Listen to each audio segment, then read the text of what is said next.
Beautiful soul, welcome to the channel. আজকের রিডিংয়ের topic হলো current feelings of your person. আপনাদের প্রথম কার্ড হলো এনগেজমেন্ট। তো আপনাদের পারসন চান রিলেশনশিপে হায়ার কমিটমেন্ট, কমিটেড রিলেশন। উনি কমিটেড রিলেশনশিপ চান, রিলেশনশিপে প্রোগ্রেস চান, রিলেশনশিপকে না আগে এগিয়ে নিয়ে যেতে চান। উনি আপনার সাথে একা সময় কাটাতে চান।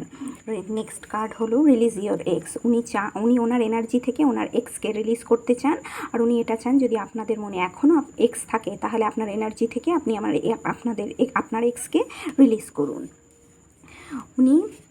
উনি আপনাকে ওনার ট্রু লাভ মনে করেন, আর উনি চান যে আপনিও ওনাকে আপনার ট্রু লাভ মনে করুন।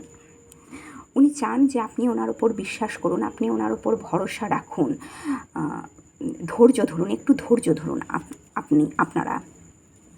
উনি আপনার সাথে না কিছু একা সময়, খুব কিছু সুন্দর মুহূর্ত উপভোগ করতে চান।